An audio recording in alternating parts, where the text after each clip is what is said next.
une actualité brûlante que de parler du financement de l'économie africaine. Alors, juste quelques points de repère.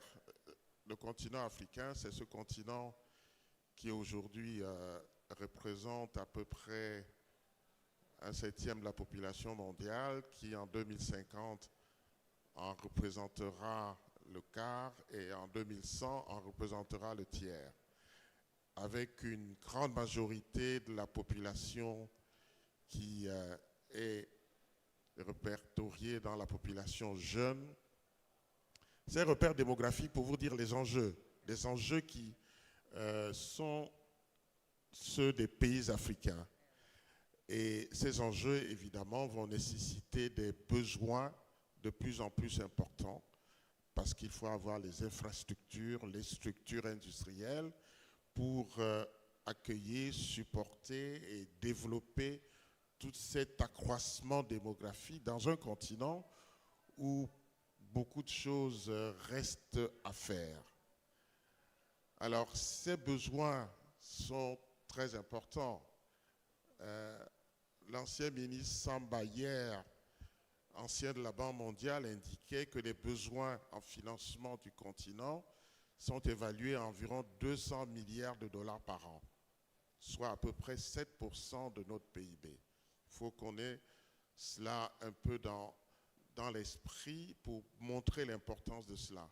C'est pour cela que je félicite vraiment le bureau de la FANAF d'avoir pris ce thème-là aujourd'hui parce que l'acuité est importante. Et ces besoins estimés à 200 milliards d'investissements par an, aujourd'hui nos États vont chercher ces besoins soit sur le marché monétaire mondial en émettant des eurobonds, mais avec les limites et les conditions que nous connaissons.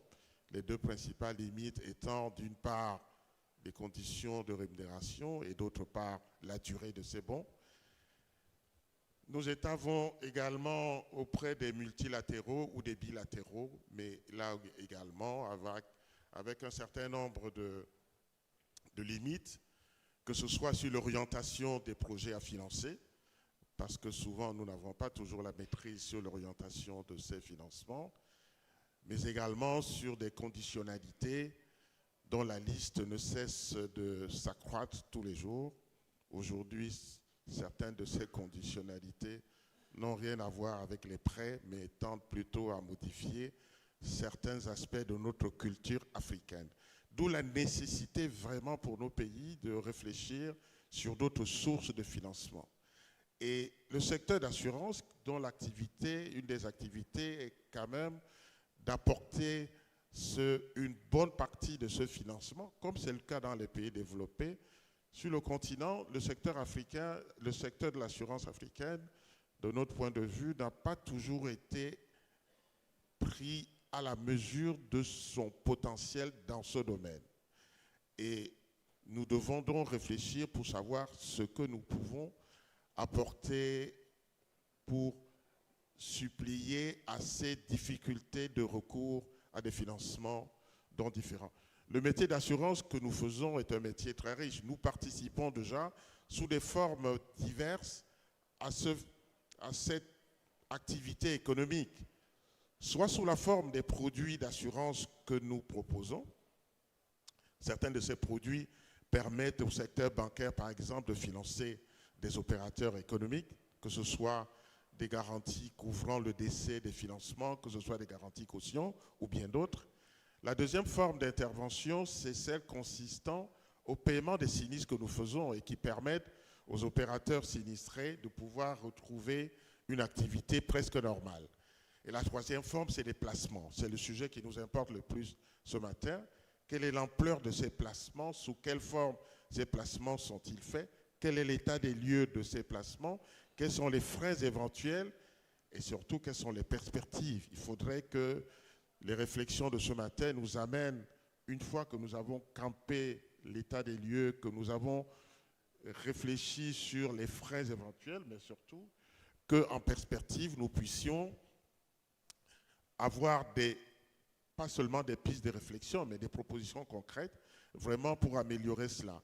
Parce que je disais tout à l'heure, 200 milliards équivaut à 7% de notre PIB, il faut le mettre en relation avec le taux de pénétration, qui aujourd'hui est de 2%. Ça nous montre un peu le gap que nous devons faire pour que le secteur des assurances se rapproche le plus des 7%. Quand le secteur des assurances se rapprochera le plus possible des 7%, alors nos économies pourront vraiment s'appuyer sur ce secteur-là, mais avec des éléments certainement que nos deux orateurs de ce matin vont nous permettre d'aborder et également de détailler. Alors je vais vous les présenter progressivement parce que c'est surtout eux que nous sommes venus écouter ce matin. Alors Mohamed Ba, qu'on ne devrait plus présenter, Mohamed que je connais personnellement avec beaucoup d'admiration depuis des années, et il a une formation mathématique, puisqu'il a une licence de mathématiques avant d'aller faire une formation d'actuaire au Canada. Mohamed a commencé sa carrière dans le groupe AXA, où il a passé de nombreuses années et où il a culminé au poste de directeur général d'AXA Côte d'Ivoire, je crois. Avant de rejoindre en 2013 notre aîné et regretté Pathé, auprès duquel il a cheminé pendant de nombreuses années, comme directeur général donc, de Sounou Service à Abidjan, et depuis le départ de Pathé, donc Mohamed est directeur général de Sounou Participation. Il est en outre administrateur de presque toutes les filiales du groupe et administrateur également de la banque Sounou au Togo et également administrateur de BCC en Côte d'Ivoire et de Total, et j'en passe.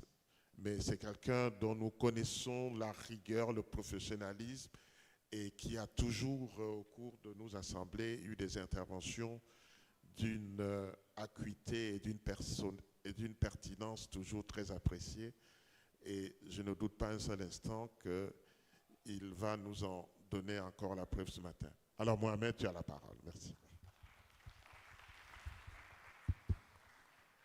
Merci beaucoup, Président. Bonjour à tous. Donc le thème d'aujourd'hui de cet atelier, c'est le financement de l'économie par le secteur des assurances. Et en me préparant, je me suis dit, mais parler de ce thème à des assureurs, parler de choses qu'ils connaissent, qu'ils vivent au quotidien, quel était l'intérêt? Et je me suis dit que c'était plutôt s'adresser aux États. Comment faire prendre conscience aux États de l'apport que l'assurance peut leur donner? Et donc, pour moi, c'est ça l'élément le plus important. Donc, voilà le plan de la présentation. Donc, on va parler d'abord de l'état du secteur de l'assurance en Afrique, les aspirations du continent. On va faire un appel pour le développement de nos économies. On va mesurer l'impact de l'assurance sur l'économie et le bien-être des populations. On va essayer d'identifier quels sont les freins à la contribution des assureurs. Et enfin, on dégagera des perspectives pour une industrie mature des assurances. Alors, je vais commencer d'abord par une citation d'un homme politique. Je disais tout à l'heure, je m'adresse aux États. Et donc, c'est Winston Churchill qui disait « Si cela m'était possible, j'écrirais le mot assurance dans chaque foyer et sur le front de chaque homme, tant je suis convaincu que l'assurance peut, à un prix modéré, libérer les familles de catastrophes irréparables. » Il y a eu une prise de conscience de cet homme politique-là. Et vous devez le savoir, dans les années 1600 et 1700, il y a eu plusieurs fois des incendies dans la ville de Londres. Et ces incendies ont entraîné les assureurs à faire beaucoup de prévention. Et c'est ça qui a pris conscience, qui a donné la conscience à ces hommes politiques de dire, tiens, l'assurance est vraiment quelque chose d'important pour nous, tant sur la partie prévention que sur la partie maîtrise des risques et ensuite sur la partie financement. Au niveau de l'Afrique, l'Afrique, on le voit, c'est la deuxième région du monde en termes de croissance économique. C'est vrai qu'on parle souvent de l'Afrique en des termes négatifs, mais malgré tout, c'est quand même la deuxième région du monde en termes de croissance. Et on voit que le secteur de l'assurance, lui aussi, il est en progression. Pour la FANAF, on a un taux de 4,3%. Et on voit qu'il y a une corrélation forte entre le développement de la croissance économique et le développement de l'assurance. C'est 2,5 milliards de dollars de primes collectées par les assureurs africains, mais on le sait que la majeure partie de ces primes-là viennent de l'Afrique du Sud et du Maghreb. Le reste de l'Afrique contribue de façon très marginale à cette collecte des primes. deux rôles de l'assurance, le président en a parlé tout à l'heure. Donc les primes qui financent d'abord directement l'économie à travers les placements que nous faisons. Et surtout, le deuxième rôle de l'assurance, c'est permettre la couverture d'un certain nombre de risques. Et on voit aussi que c'est un secteur qui est prometteur, donc qui est en plein développement. Il y a une gamme de produits qui s'intensifie. On voit le digital, surtout en Afrique, qui se développe avec des produits. On a parlé tout à l'heure de cybersécurité, qui devient un des risques les plus importants. Donc c'est vraiment un secteur en développement et avec des besoins assez majeurs de couverture. Je vais faire un focus sur l'état du secteur des assurances et notamment la partie des placements. Donc on voit que plus de 60% des actifs investis par les assureurs en Afrique sont dans la liquidité et dans des obligations. C'est assez caractéristique. Vous le verrez tout à l'heure, dans les pays matures, la proportion est différente. La plus grande partie de ces investissements sont réalisés par les assureurs vie. On a une proportion de 75% des assureurs vie qui contribuent au placement, alors que dans les pays développés, on est plus sur du 90%. Donc on voit qu'il y a des marges de progression. Ce qui est important aussi, c'est que les liquidités et les obligations, au lieu d'être investies dans le secteur économique, sont plutôt investies pour les États. Les liquidités sont investies en général dans des DAT, sous forme de DAT dans les banques, mais on voit qu'en tout cas dans la zone, si je prends le cas de la zone CIMA, ces DAT des banques sont investis, au lieu d'être investis dans le secteur productif, sont placés auprès des États. Et pour les gens qui sont dans la zone UEMOA, vous avez dû voir récemment, avec les changements de paradigme, les changements de règles de la Banque centrale, la crise de liquidité auquel le marché a fait face. C'est parce que les banques, lorsqu'elles recevaient ces DAT-là, au lieu de les investir auprès des entreprises, elles l'investissaient auprès de l'État, allaient se refinancer auprès de la Banque centrale. Lorsque la Banque centrale a décidé de changer les règles, il y a une crise de liquidité. Les obligations d'État, vous avez vu 29% des actifs investis par les compagnies d'assurance, c'est dans des obligations. Là aussi, c'est différent par rapport aux pays matures du moins. La plupart des obligations, ce sont des obligations d'État. Là aussi, ce ne sont pas des obligations émises par des entreprises, ce sont des obligations d'État. Et on le voit ici, où, quand vous prenez le cas de la Bourse régionale des valeurs d'Abidjan, 96% des obligations, ce sont des obligations d'État, 4% seulement sont des obligations privées, alors que quand vous prenez la France, 34% des obligations émises que vous avez sur la Bourse de Paris sont sur des obligations d'État. Donc vous voyez que la majeure partie du financement réalisé par les assureurs dans les pays matures, c'est dans le secteur économique direct, donc à travers des entreprises. Donc les entreprises bénéficient de ces placements-là, alors que dans nos pays, ce sont surtout les États. Donc c'est pour ça que je disais tout à l'heure, c'est un appel aux États pour dire il faut être conscient que l'assurance permet de financer les économies, mais il faudrait que vous, les États, soyez conscients et que vous nous accompagniez pour le faire. Ici, donc on a parlé plusieurs fois des taux de pénétration, donc on le voit d'abord par région. On voit que l'Amérique, c'est 44% du marché, l'Asie et l'Europe sont à peu près au même niveau, et on voit que l'Afrique, on est à 1,08%, on contribue à 1,08% du marché mondial. Lorsqu'on regarde les taux de pénétration en 2020 et 2021, vous verrez que la plupart des régions ont eu des taux de pénétration qui ont baissé, à part l'Europe. Si vous prenez le tableau de droite, vous voyez que l'Europe, le taux de pénétration a augmenté entre 2020 et 2021 de 2%. En Amérique du Nord, ça a baissé de 3,40%. En Amérique latine, ça a baissé de 3,20%. En Asie, de 7%. Au Moyen-Orient, de 5%. Et on voit que l'Afrique, le taux de pénétration a augmenté de 3,80%. C'est vrai que les années de référence, c'est 2020-2021, donc on suppose que c'est lié à l'aspect Covid, mais néanmoins, on voit que, l'Afrique a une capacité de résilience qui est quand même relative à noter, puisqu'on voit que dans les mêmes causes, des continents étant subis aux mêmes contraintes, on voit que l'Afrique a eu un taux de pénétration qui a augmenté. Et lorsqu'on regarde de façon plus précise entre les taux de pénétration de l'assurance vie et les taux de pénétration de l'assurance non-vie, on voit que le taux de pénétration de l'assurance vie en Afrique a augmenté de 5,80%. Et on sait que c'est vraiment des taux faibles, mais les marges de progression sont énormes. Parce qu'en assurance vie, vous le savez, la plupart des clients qui souscrivent à ces produits d'assurance vie, ce sont des clients salariés, du privé ou du public. La majeure partie de nos populations qui ne sont ni salariés du public ni salariés du privé n'ont pas accès.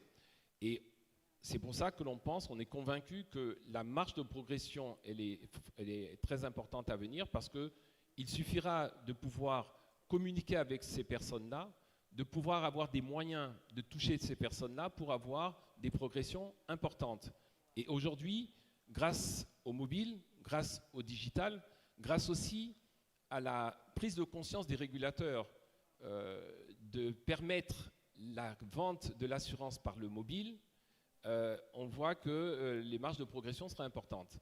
Il n'y a pas très longtemps, au niveau de la CIMA, on a eu un règlement sur la commercialisation des produits d'assurance par le numérique. Donc c'est à saluer ce genre d'initiative parce que ça augure de bonnes progressions de chiffre d'affaires. La deuxième adresse, ou la deuxième citation, c'est un industriel. Donc la première, c'était un homme politique qui prenait conscience de l'importance de l'assurance pour le financement de l'économie. Là, c'est une citation d'un industriel, c'est Henry Ford, le fondateur de automobile Ford, qui dit « New York n'est pas la création des hommes, mais celle des assureurs.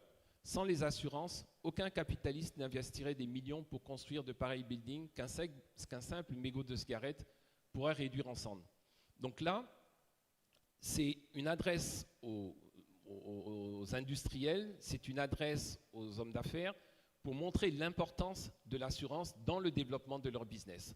Sans les assurances, ils ne pourront pas, en tout cas, se développer correctement. Et nous sommes partis de la feuille de route élaborée par l'Union africaine. Donc c'est en 2013 où l'Union africaine a dit, écoutez, comment nous voyons l'Afrique dans 50 ans? Et ils ont développé l'agenda 2063 de l'Union africaine à partir de communication, à partir de concertation de différents corps, pour que ce soit quelque chose de totalement inclusif. Et ça aboutit à 7 aspirations et 20 objectifs pour dire comment on fait pour que l'Afrique dans 50 ans soit développée. La première aspiration, c'est on veut une Afrique prospère. Donc comment ça se fait? Il faudrait que, on ait un niveau de vie élevé pour tous, on a des citoyens qui doivent être bien instruits, on a des citoyens en bonne santé, on a par exemple une économie et des communautés durables. Une autre des aspirations, c'est une Afrique en paix et en sécurité, avec comme objectif, par exemple, une architecture de paix et de sécurité entièrement fonctionnelle et opérationnelle.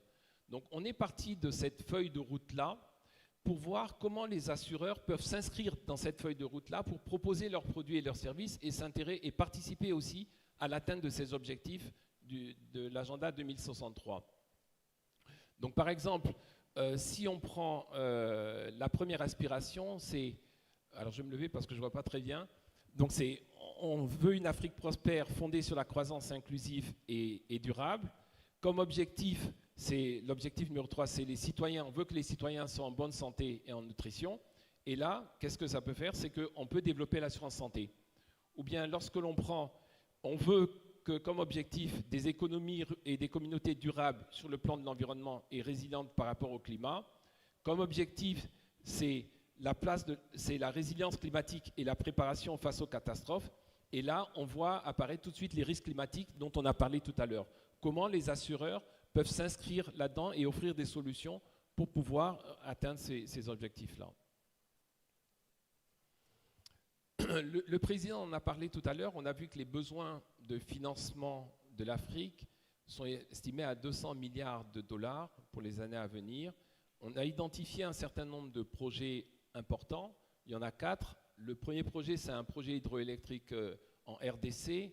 Le deuxième, c'est l'extension du port de Dar es Salaam en Tanzanie. Le troisième projet, c'est en Zambie. Et le quatrième, c'est entre l'Algérie et le Nigeria. Donc ce sont des produits structurants, majeurs, et on se demande comment les assureurs peuvent participer à ces projets. Ils peuvent, aujourd'hui, la plupart de ces projets sont financés à l'étranger par des organismes internationaux. Le président en parlait tout à l'heure. Mais quand vous venez avec vos financements, c'est vous qui dictez les règles. Donc ce n'est pas, quand on parle de souveraineté de l'Afrique, pour moi, ça devrait se passer à partir de là. Il faut que nos États soient conscients qu'il y a une collecte de l'épargne possible en Afrique et que cette collecte de l'épargne peut financer ce type de projet-là. Ça passera par des mécanismes fiscaux, des mécanismes incitatifs, mais il faut en être conscient. Les assureurs ne participent pas, quand vous le voyez, la plupart du temps, dans ce type de projet-là, les assureurs ne participent pas parce que ce type de projets viennent totalement financés et ils viennent avec leurs assurances. C'est vrai que dans nos pays, on met en place des lois et des règlements pour dire que l'assurance est obligatoire à l'importation, à l'exportation, mais si vous n'avez pas des moyens pour imposer ce genre de choses-là, ce ne sera qu'un règlement beau sur le papier qui ne produira pas tous ses effets. Donc c'est important que les États soient conscients de cela et qu'ils permettent à l'assurance de pouvoir les accompagner sur ce type de projet. L'assureur, c'est un investisseur, c'est un facilitateur de projet, mais aussi un garant de la couverture des risques de ce type de projet-là. Alors, le rôle des assurances dans les économies africaines, donc le premier rôle, c'est la mobilisation des ressources. Et on voit ici les taux d'évolution des primes, plus 4,23% en 2021. On voit la répartition des 2500 millions de dollars en 2021. Et on voit que depuis 2012, les choses évoluent malgré tout. Un deuxième rôle de l'assureur dans le financement des économies, c'est la facilitation à l'accès au crédit.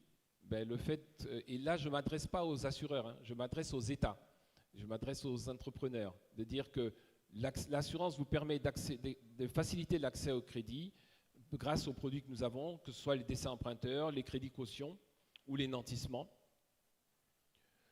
Les assureurs aussi offrent des produits qui permettent la gestion des risques liés aux investissements.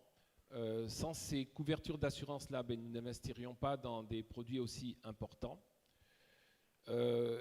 Comme indicateur de la contribution financière des assureurs, on voit qu'en zone CIMA, par exemple, le montant des placements, il a été en 2021 de 4 484 millions d'euros.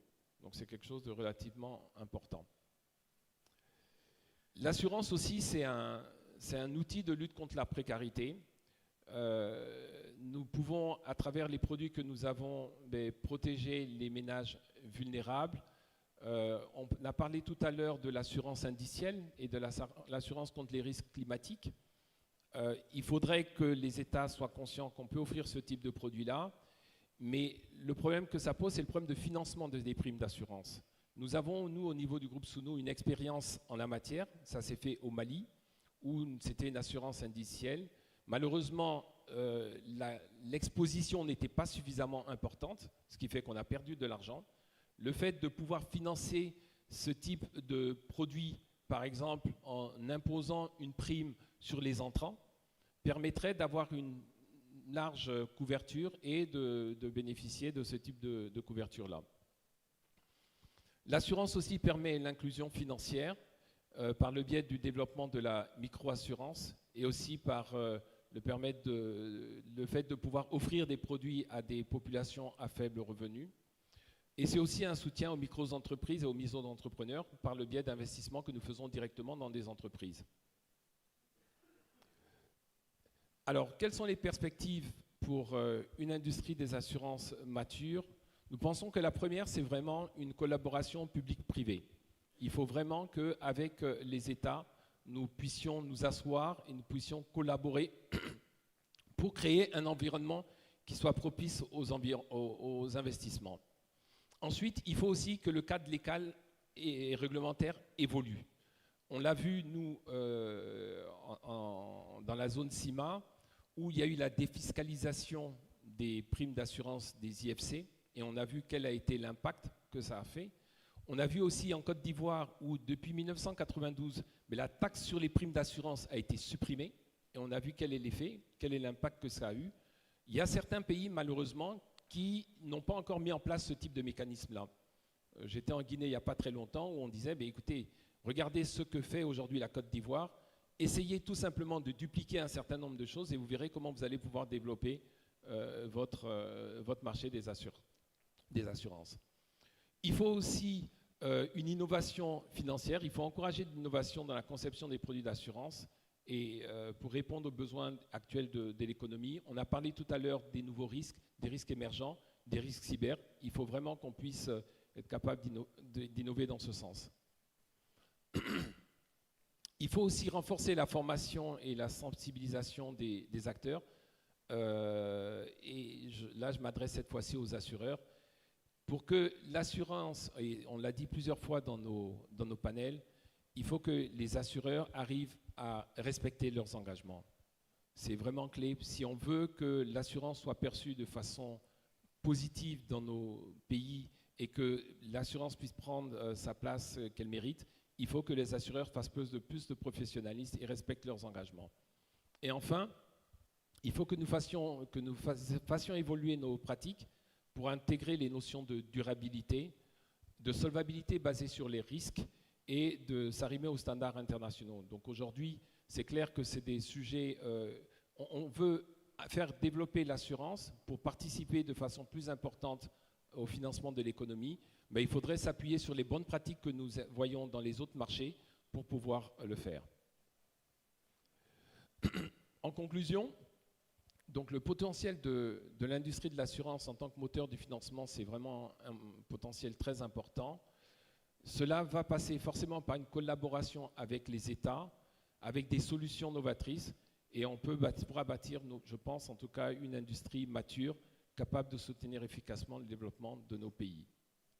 Et je terminerai par une phrase du président Dione qui disait « Au sommet les plus hauts par les chemins les plus étroits ». C'est vrai que le chemin est étroit pour que nous puissions nous développer, mais par ce biais, nous pourrons accéder aux sommets les plus hauts. Je vous remercie.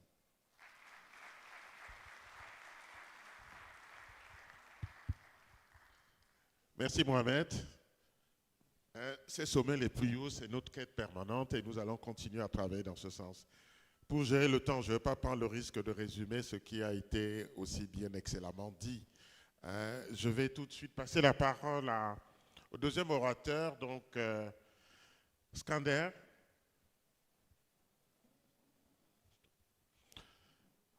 Donc, Skander Naidja, qui est notre deuxième panéliste ce matin. Skander a commencé en termes de formation. Skander est ingénieur de l'École centrale de Paris. On n'est pas parfait, Skander, tu sais.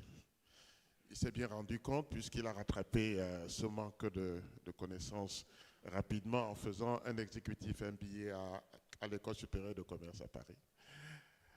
Ceci pour sourire, pour vous dire combien on peut partir de milieux aussi lointains pour arriver à l'assurance. Mais dans la vie professionnelle, Skander a commencé par une carrière de 10 ans sur Accenture à Paris, avant de rejoindre le milieu bancaire dans son pays, la Tunisie, où il a travaillé longtemps donc à la BIAT, la Banque internationale et arabe de Tunisie, et où il a été directeur général adjoint pendant un certain nombre d'années, avant de rejoindre donc la filiale assurance de ce groupe,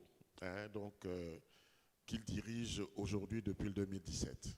Donc voilà un peu très rapidement les traits biographiques de Skander. Skander, tu as la parole. Merci beaucoup, Monsieur le Président. Mesdames, Messieurs les hauts dirigeants de la FANAF, bonjour. Merci d'abord à la FANAF et à l'équipe d'organisation de m'avoir invité, de m'avoir fait le plaisir et l'honneur de faire partie de ce panel. Donc, on m'a demandé de plancher sur le sujet hautement important du financement de l'économie par le secteur des assurances. Hautement important parce qu'on sait que l'Afrique a un peu de retard de développement par rapport aux autres continents, retard qu'on est en train de rattraper. Mohamed disait tout à l'heure qu'on est le deuxième continent qui croît le plus vite. On peut faire beaucoup mieux. On est en train de caracoler et de cavaler, mais pour ça, pour faire ce développement-là, on a besoin d'énormément de financement et de l'international et de l'Afrique, si possible, parce que ça donne plus de facilité et de souveraineté, disait Mohamed tout à l'heure. Donc ce besoin-là, on se pose la question, est-ce qu'il peut être colmaté, est-ce qu'il peut être assuré tout ou partie par les assureurs et les réassureurs internationaux, mais surtout africains, parce que un de notre rôle, c'est d'être investisseur institutionnel, puisqu'on collecte de la prime et en attendant de la remettre aux assurés sous forme d'indemnisation, on la place, et ce placement-là peut venir comme axe de financement. Et donc, outre notre rôle de protection financière qui est clé pour le développement déjà, on a un rôle d'épargne, de collecteur d'épargne nationale et de financement de l'économie. Est-ce que c'est déjà le cas aujourd'hui? Rapidement, on va voir si on participe activement ou pas.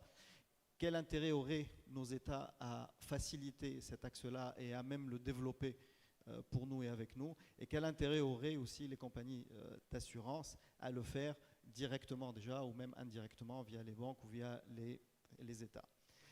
Un premier constat, c'est un chiffre que j'ai eu du mal à trouver et du coup j'ai croisé plein de sources et j'ai extrapolé un peu.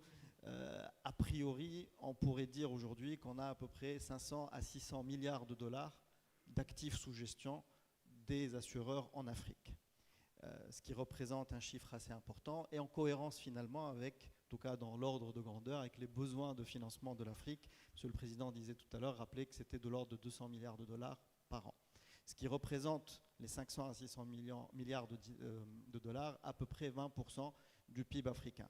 Mais ces chiffres-là sont fortement concentrés, notamment en Afrique du Sud. Et si on enlève la partie Afrique du Sud, on est un peu plus que 100 milliards de dollars, ou alors 4% uniquement du PIB des pays africains concernés. Mais ça reste quand même des chiffres assez importants et qui peuvent être en cohérence, en ordre de grandeur, pour aider au financement de nos économies. Au-delà du chiffre, je me suis intéressé pour voir comment les utiliser aujourd'hui. Donc ces actifs sont évidemment d'ores et déjà utilisés pour financer l'économie ou directement ou indirectement, mais à des degrés variables en fonction des États et des économies. Mohamed tout à l'heure rappelait que pour les pays, les 12 pays CIMA, une bonne partie était, c'est vrai, en obligation, en action, mais une énorme partie finalement est en liquidité et donc qui est placée dans les banques. Et finalement, c'est une partie qu'on n'est pas en train d'amener directement comme assureur à l'économie, on est en train de la confier aux banques qui finalement font peu ou prou que l'utiliser dans le financement de l'État. D'autres pays ont fait un autre choix, comme le cas du Maroc, où la partie liquidité est extrêmement faible. On parle de même pas 1% de dépôt bancaire, mais on parle de 45% en actions, 27% en fonds communs de placement comme les EPCVM, 10% en bons du trésor pour le financement de l'État et à peu près 5-6%, c'est ça non, c'est par ici. Voilà, 9% en obligations et 3 à 4% d'immobilier.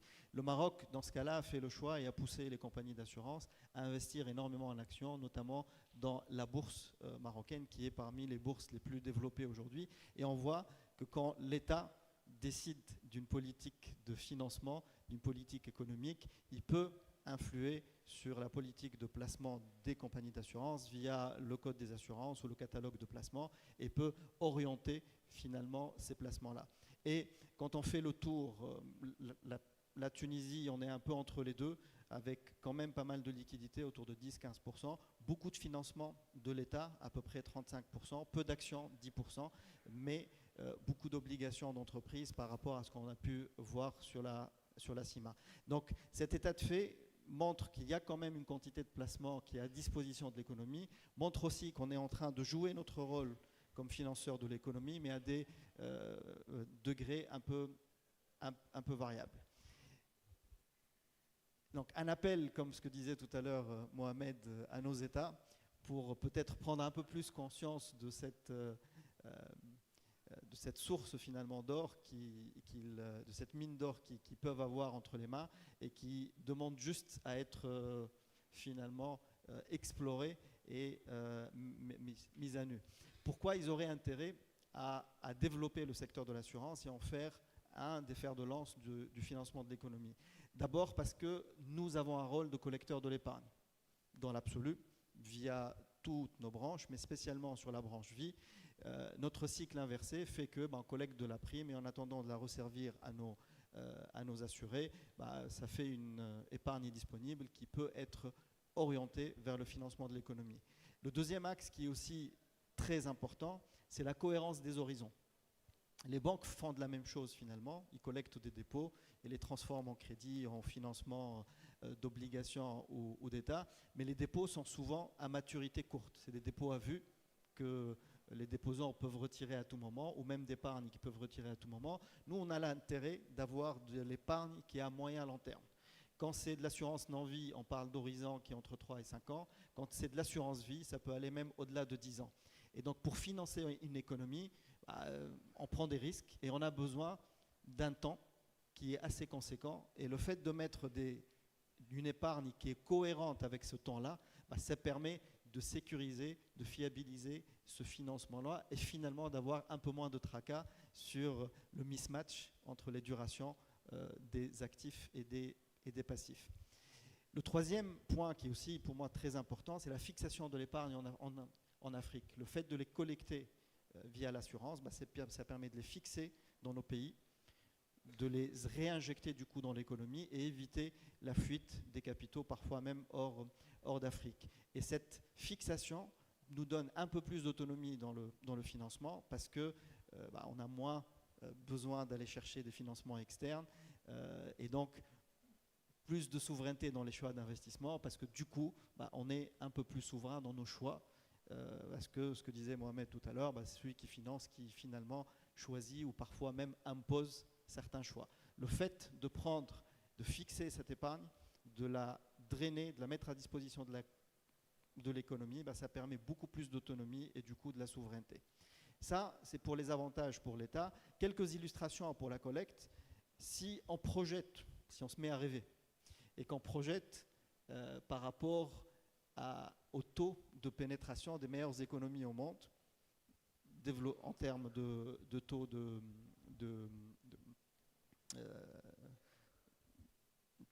pénétration, qui montre en fait que l'épargne sous gestion peut atteindre les 90% du PIB.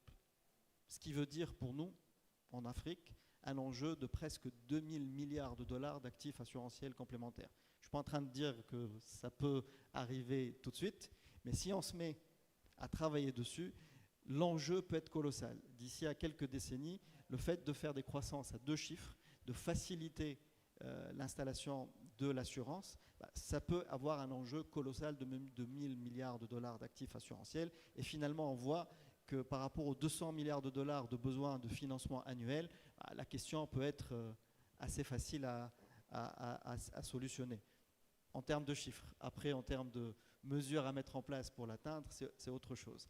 Quelques illustrations aussi pour le cas de la souveraineté dans les choix d'investissement. Là, je vous ai mis quelques coupures de presse ou des annonces ou des études où on voit que des assureurs ou des réassureurs commencent à investir l'espace de l'investissement en infrastructure. Vercor, c'est une association de 7 assureurs qui se sont mis à financer une usine en Europe pour les batteries électriques et on sait l'importance aujourd'hui stratégique à l'échelle géopolitique mondiale et internationale de maîtriser la fabrication des batteries. L'Europe est en train de faire appel à ces assureurs, à ces réassureurs pour exécuter sa stratégie de transition écologique. Un autre exemple qui est africain, celui-là, Old Mutual, qui est une compagnie sud-africaine, qui aujourd'hui, jusqu'en 2017, a participé au financement d'une dizaine de projets d'infrastructures un peu partout en Afrique, pas que en Sud-Afrique. Et l'autre cas, c'est AXA qui intervient dans le financement d'une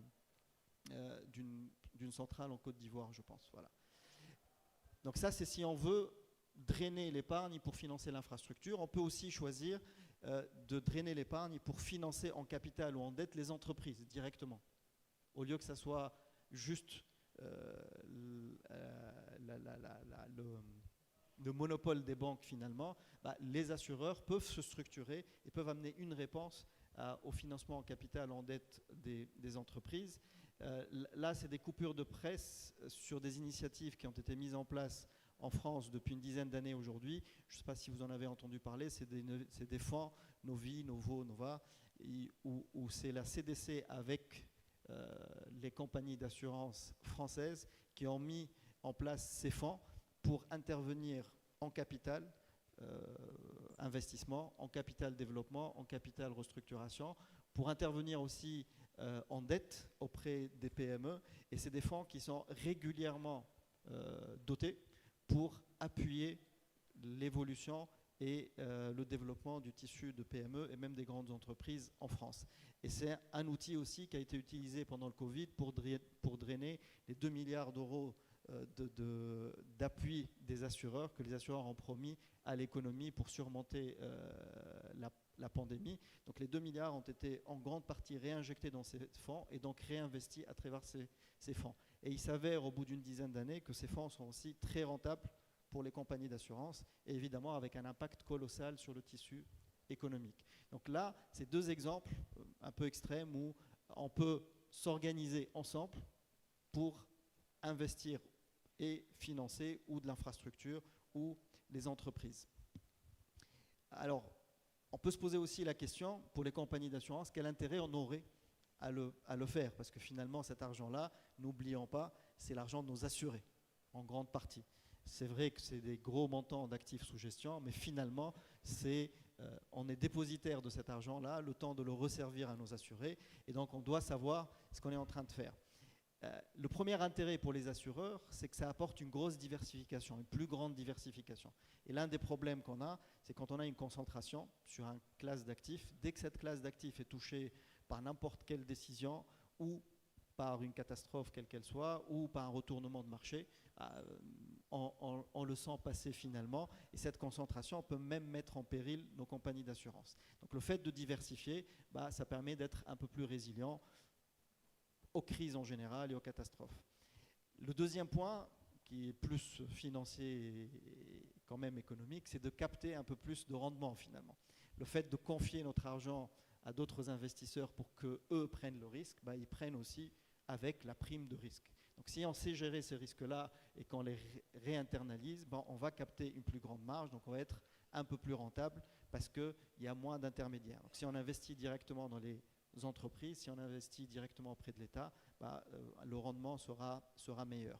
L'autre point, c'est le pendant de la synchronisation des horizons entre l'épargne qu'on a et l'horizon d'investissement nécessaire à l'économie.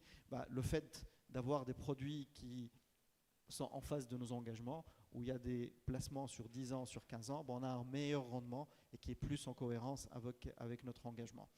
Le quatrième, il est évident, c'est qu'en finançant l'économie, on la développe, et en développant l'économie, on développe l'assurance aussi, parce que les entreprises qu'on aide à installer finiront par se mettre en place, par s'assurer aussi, et l'aliment de prime va prendre. Le dernier point qui est beaucoup d'actualité en ce moment, ça nous permet aussi de développer nos activités connexes finalement. On parle de plus en plus de digital, d'insurtech, etc., qui nécessitent quand même pas mal d'investissements.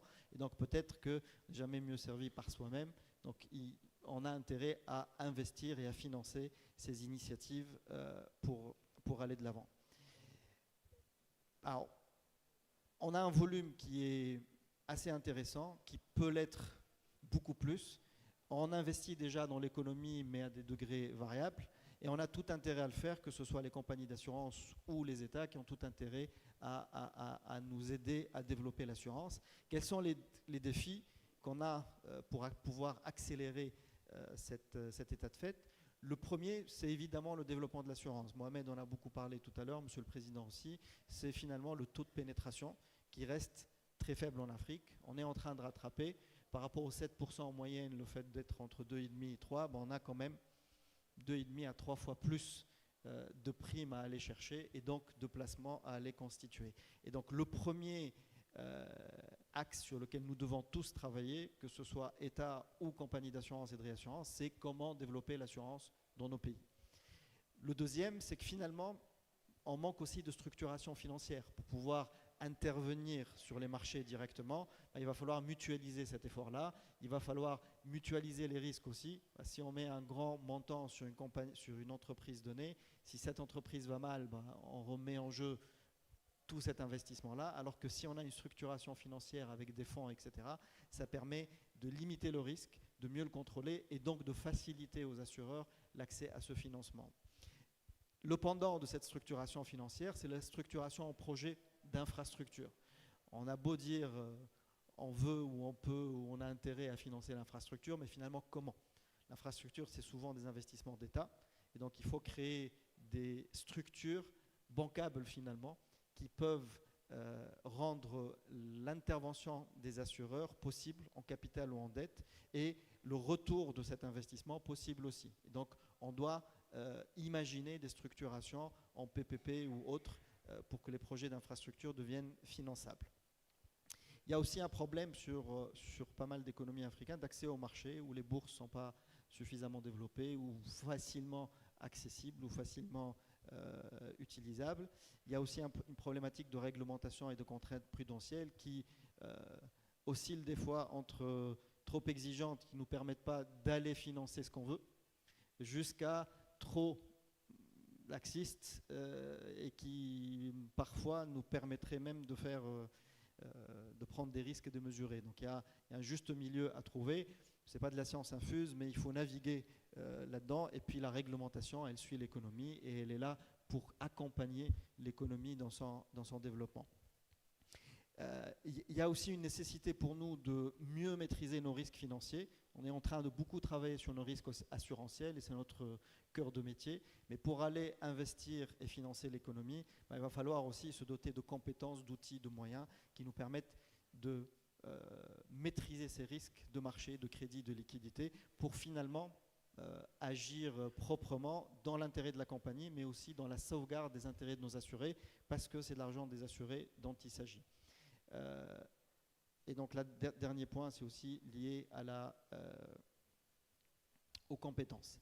Donc, comment on pourrait faire pour relever ces défis qui sont finalement assez nombreux, mais petit à petit, on peut les lever. Il y a pas mal d'actions côté offre de financement. Comment présenter ces besoins de financement pour que les assureurs et les financiers en général peuvent apporter leur pierre à l'édifice. La première, c'est il n'y aura pas de solution. Ça a coupé.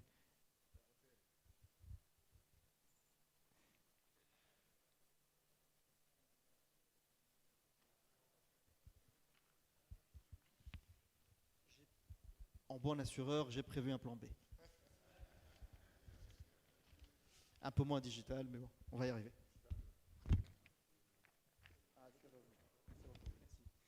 C'est bon, c'est revenu, pardon.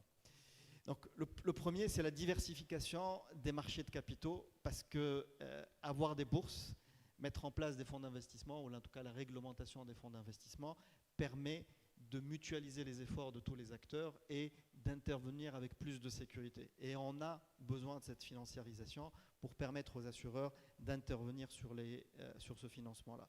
Le deuxième, c'est évidemment, ce qu'on disait tout à l'heure, la structuration en projet autonome et en entreprise structurée de l'infrastructure pour permettre finalement exprimer plus clairement les besoins en financement, les maturités de financement et aussi sécuriser le retour sur investissement.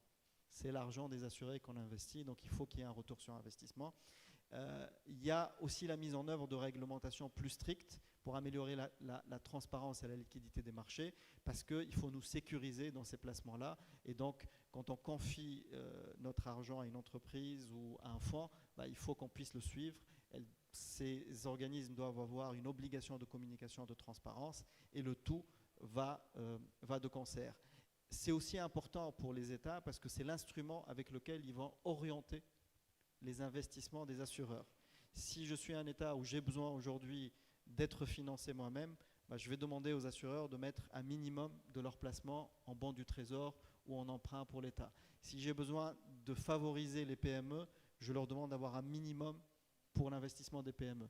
Et c'est finalement un énorme instrument aux mains des autorités et des pouvoirs publics pour orienter cette épargne, parce qu'ils nous aident aussi à faire cette collecte-là. Ils nous donnent des agréments pour intervenir sur l'assurance, pour collecter cette épargne, et donc ils ont aussi un droit de regard sur l'utilisation qu'on en fait. Et puis aussi, on peut rêver, c'est la facilitation d'accès aux capitaux africains, parce qu'aujourd'hui, les taux de pénétration sont très variables d'un pays à l'autre en Afrique. Il y a des excédents de placement sur certains pays et des besoins dans d'autres. Et si on se mettait à se dire que les Africains pouvaient accéder au financement des projets d'autres économies africaines, donc ça permet de faire tourner finalement ces actifs. Il y a aussi à faire côté assurantiel pour augmenter et préparer, pour augmenter la masse de placement et se préparer à ces investissements. Il y a avant tout le développement des branches, surtout l'angle pour l'assurance vie, parce que c'est plus en cohérence avec les placements. Mohamed disait que c'est là où on a le plus d'enjeux d'évolution aujourd'hui. Ça passe par quand même de l'assurance obligatoire. Les États devraient réfléchir aux endroits de risque finalement, agir comme une entreprise et se dire là où on ne doit plus jouer et on doit imposer une assurance, parce que quand l'événement arrive, ça peut mettre en danger un écosystème, une région, le pays tout entier, il faut qu'on demande une assurance obligatoire. La RC automobile, elle est obligatoire parce que ça peut donner des catastrophes et ça peut aussi créer des problèmes entre les individus, entre les acteurs économiques, parce que je fais un accident, j'en suis responsable, je ne peux pas dédommager la victime, ça crée un problème. Et là, j'interviens comme État pour la sécurité, j'impose. Les assurances obligatoires sont importantes pour le développement, mais elles ne sont pas immuables. On peut démarrer en les installant. Dès que ça prend, on peut le supprimer. Pareil pour les avantages fiscaux. On peut donner de l'avantage fiscal, c'est ce qui s'est fait en France pour l'assurance vie. Quand le produit prend, on commence à supprimer cet avantage fiscal petit à petit et finalement, l'assurance vie continue parce que c'est rentré dans la culture. À nous aussi de faire notre partie du job pour ce développement, parce qu'il faut qu'on soit au niveau de cet engagement-là et que quand on vend une assurance, on règle le sinistre, qu'on le règle à temps et qu'on accélère les règlements et qu'on soit à la hauteur de cette qualité de service. Et petit à petit, la mayonnaise prendra. Il y a aussi des structurations en France sur lesquelles on peut participer, nous, avec les banques ou nous, comme assureurs tout court. Et puis, il y a un gros sujet autour de la compétence. On doit s'équiper en compétences et en outils pour pouvoir financer tout ça. En conclusion, vu les tailles en jeu ou les tailles des placements qu'on a et puis le potentiel de développement, les assureurs et les réassureurs africains ont clairement un rôle à jouer dans le financement de l'économie africaine. On a une vraie pierre à apporter à l'édifice. Cela passera par un développement plus rapide des branches d'assurance et notamment vie, une meilleure structuration des projets à financer et ou des fonds qui peuvent intervenir, une évolution réglementaire pour imposer des choses, y compris aux assureurs pour orienter ces placements et pour sécuriser aussi l'investisseur institutionnel à travers la transparence et la communication. Et puis aussi un impératif de dotation en compétences et d'outils. Et tout ça pour une Afrique qui, nous l'espérons tous, va être beaucoup plus développée, plus intégrée aussi et surtout plus autonome et souveraine. Voilà, merci beaucoup.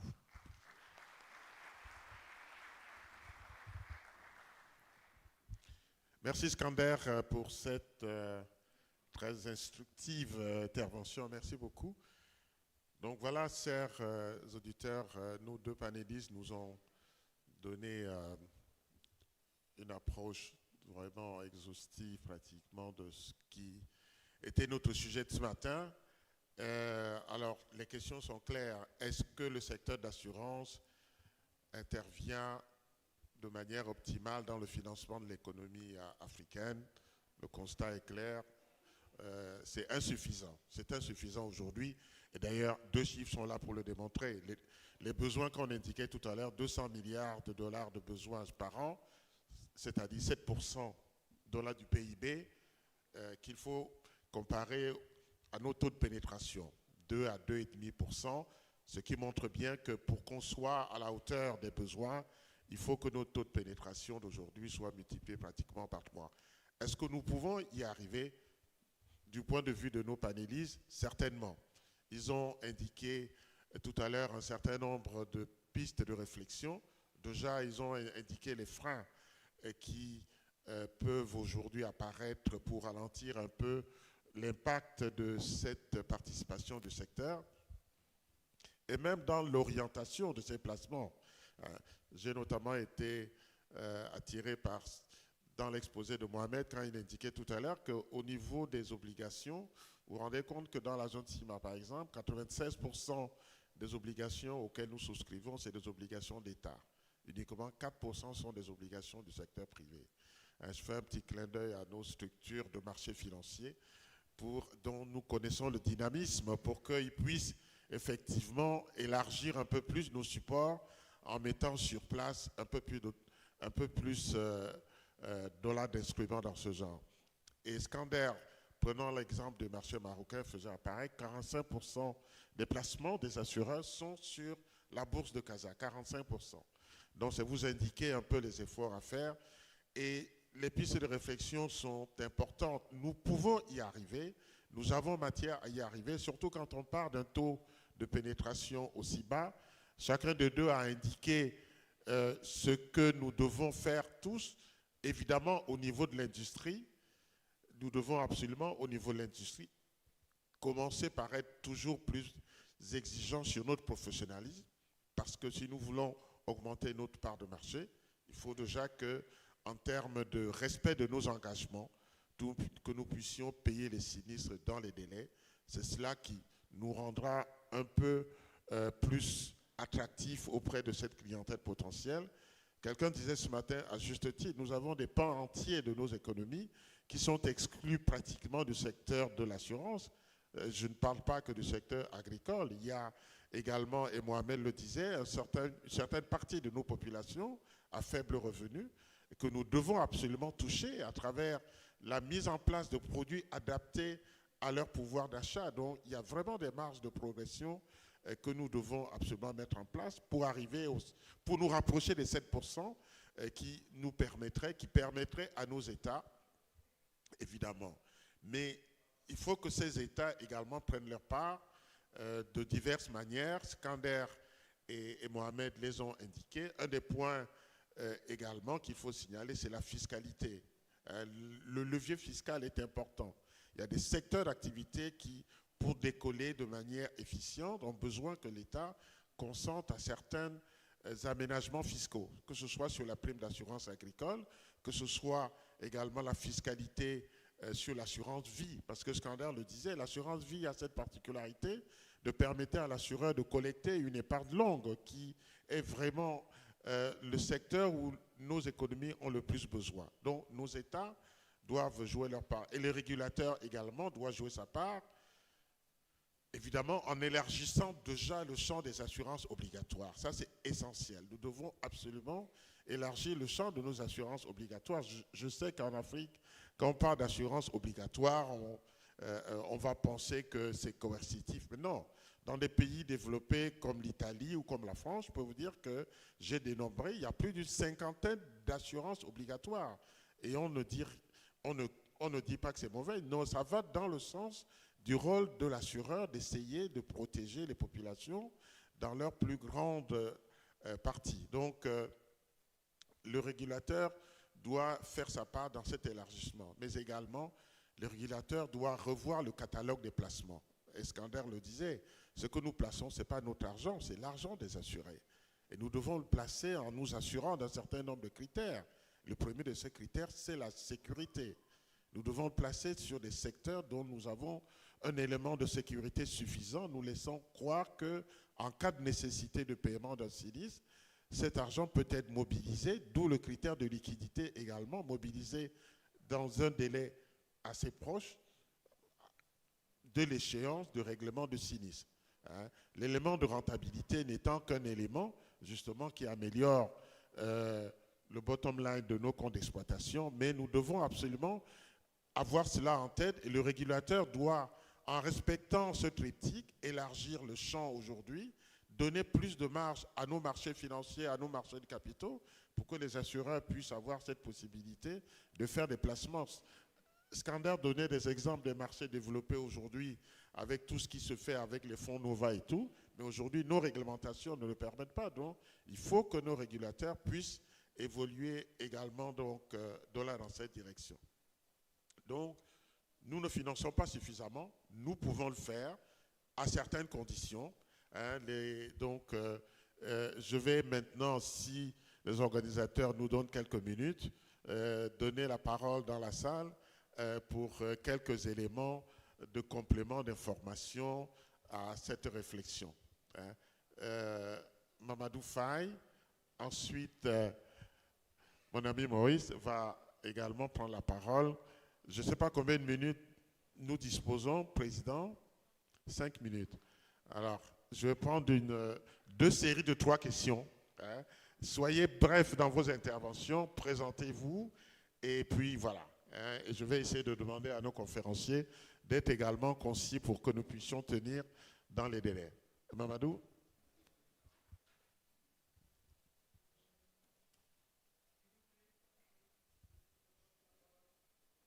Non, il y a une première parole ici, s'il vous plaît. Voilà. Merci, Président. En tout cas, nos félicitations aux 2 panélistes qui nous ont gratifiés d'exposés clairs et très riches. Moi, je voudrais juste intervenir sur un point. L'abondance de la liquidité au niveau des compagnies d'assurance. Quand on regarde la ventilation des actifs par poste au niveau de la zone ciment, étant entendu que le gros de l'investissement était porté par la vie, la responsabilité, l'explication est simple, hein, Mohamed ne me démentira pas, c'est un assureur vie à la base. Les assureurs vie monnaient leurs dépôts pour avoir du business avec les banques. C'est tout simplement ça. Ils ne peuvent pas donc dégarnir leur position parce que les banquiers leur exigent des montants de liquidité pour pouvoir leur donner du business. C'est vraiment très simple, parfois même en imposant des taux de commission extrêmement élevés. Et pendant ce temps, on va dire, lorsqu'il y a une émission obligataire sur le marché par les États, on voit que les banquiers souscrivent plus que les assureurs en utilisant bien entendu notre argent. C'est vraiment sur ça que je voulais. C'est ça qui explique et ça risque d'être durable tant que les assureurs vie qui sont porteurs de l'épargne sur nos marchés ne changeront pas leur rapport avec les banquiers. Merci. Merci Mamadou. Peut-être que la réalité aussi va amener ces banques à la raison. Je crois que c'est Mohamed qui parlait de cette crise de liquidité. C'est vrai que les banques utilisent nos fonds pour souscrire aux obligations d'État. Et il a fallu que les banques centrales, par nécessité du contexte mondial, soient amenées à réduire l'accès des banques commerciales à la banque centrale pour qu'il y ait cette crise de liquidité. Peut-être que la réalité est également là. Oui, Maurice. Okay, merci. Je ne sais pas par où commencer. Je commencerai peut-être à féliciter le président, le bureau de la FANAF, comme vous l'avez dit vous-même, d'avoir choisi le thème. Le thème est très intéressant et d'avoir bien habillé le thème par des compétences pour l'exposer. C'était quelque chose de très important également. Les exposés sont très clairs. Je crois que vous avez dit, Monsieur le Président, tout à l'heure, qu'il ne faut pas qu'on sorte qu'on va chercher les voies de solution, mais qu'on ait des propositions. Il y a un élément fort qui ressort, c'est-à-dire la nécessité d'un travail entre l'État et les assureurs. Souvenez-vous qu'en 2018, à Abidjan, la FANAF et la CIMA avaient organisé une conférence sur la perception que les assureurs ont de l'idée des assurés. Et nous étions tombés d'accord qu'il y avait beaucoup à faire parce qu'il y a des doutes. Le taux de pénétration est faible, disons, et il y a des voies et moyens, il y a des possibilités, comme vous avez, les panélistes l'ont mis en exergue, Il faudrait qu'on travaille là-dessus. C'est très important. C'est un élément qui va permettre peut-être non seulement d'accroître le taux de pénétration, mais de relever. Parce que, comme vous l'avez dit, si l'État n'intervient pas, vous venez même encore dans votre propos de relever l'aspect fiscalisation. Donc, nous pensons qu'il est très important de mettre en premier lieu, nous mettons en exergue la nécessité d'une coopération, d'un travail étroit entre l'État et les sociétés d'assurance. Merci. Merci beaucoup. Merci pour cette intervention. Abdou, c'est Abdou, hein? Comme je ne vois pas très bien de loin, voilà. J'ai reconnu par le côté brillant de ta tête. Voilà, je te passe la parole.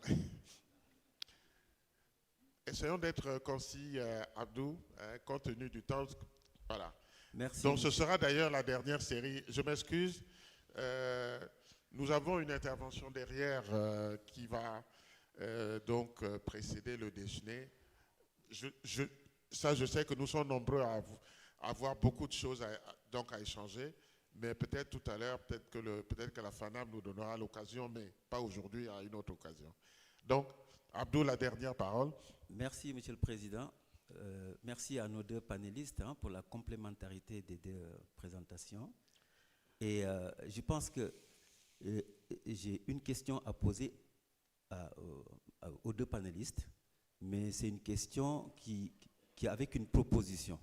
Pourquoi? Parce que mon frère Mohamed, encore félicitations, a très bien expliqué le cycle dans lequel notre banque centrale se trouve dans ses relations avec les banques commerciales. On fait tourner de l'argent qui ne vient pas tourner dans l'économie. Il l'a très bien expliqué.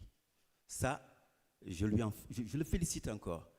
Je pense que les solutions peuvent venir des assureurs. Voilà pourquoi je pose une question pour savoir si les deux produits que je propose peuvent être des solutions. Pourquoi? Aujourd'hui, nous devons aller vers les États. Donc je propose des produits du type plan épargne populaire. Pourquoi? On a du mal à investir dans nos entreprises. Or, un plan épargne populaire, qu'est-ce qu'il fait?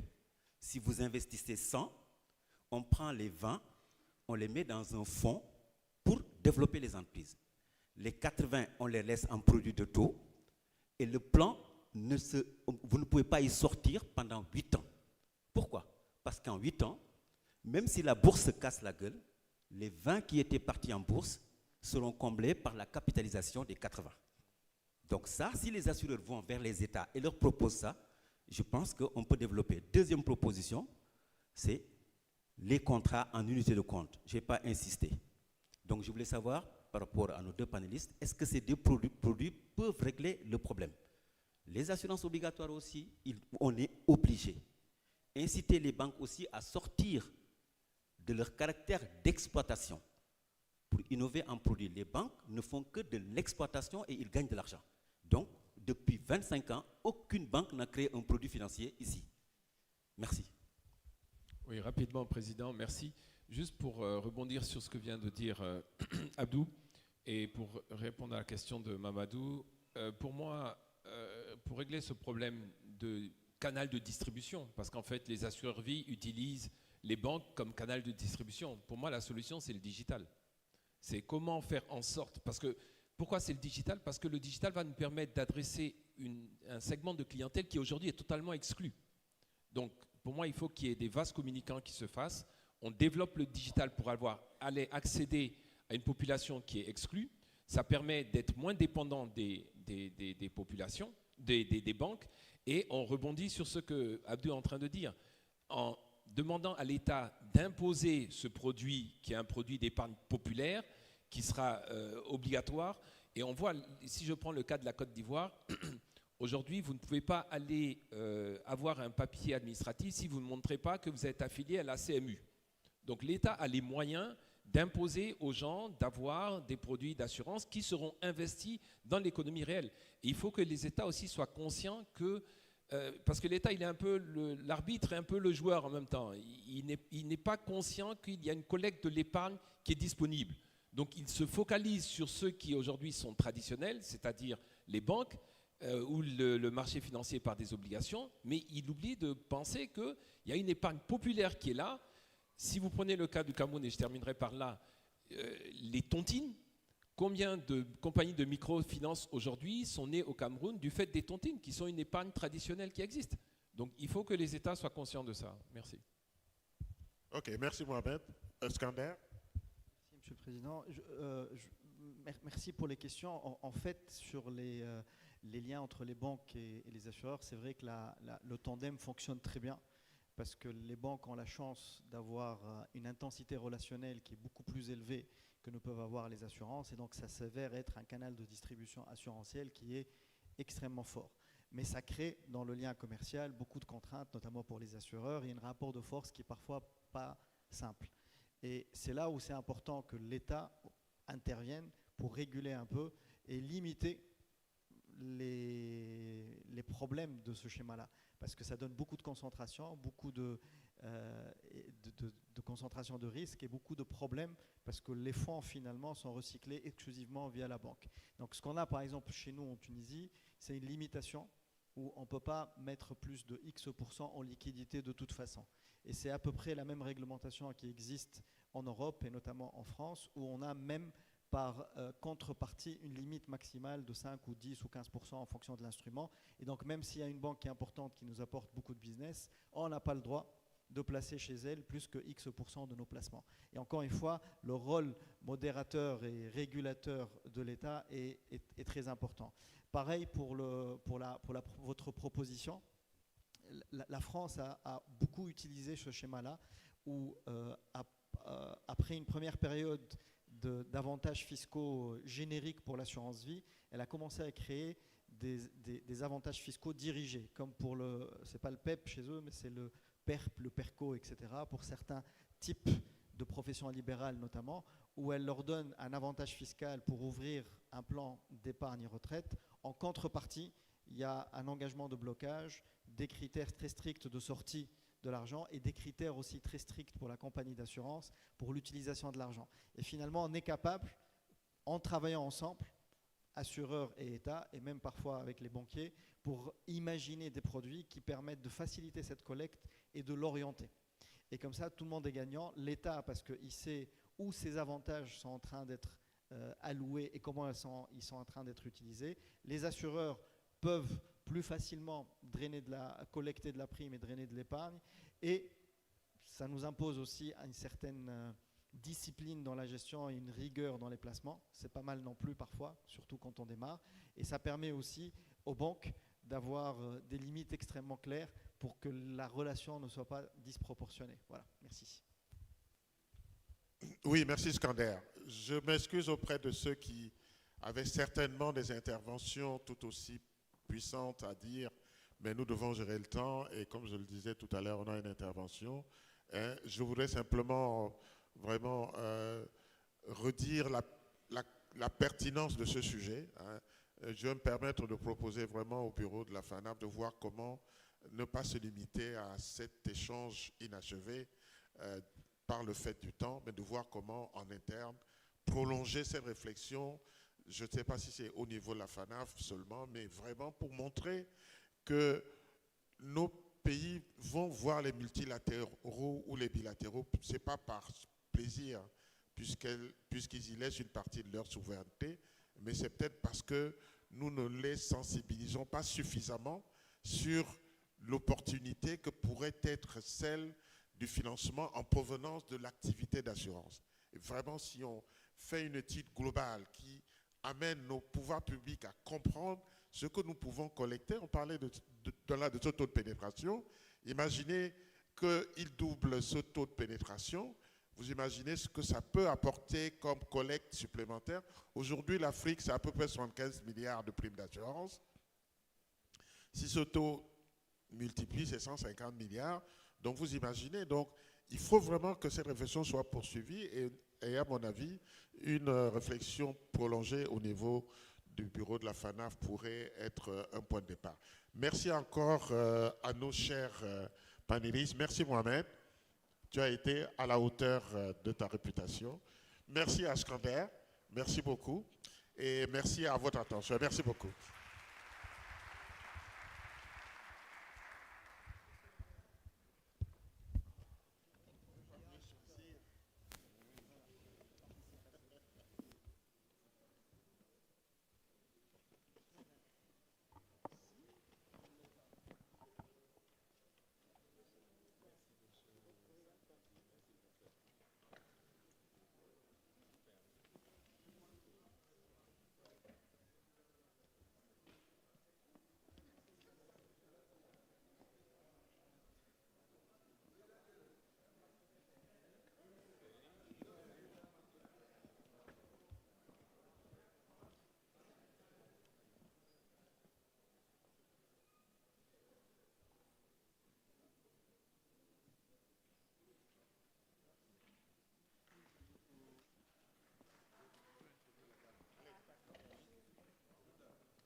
Il faut dire aux autres.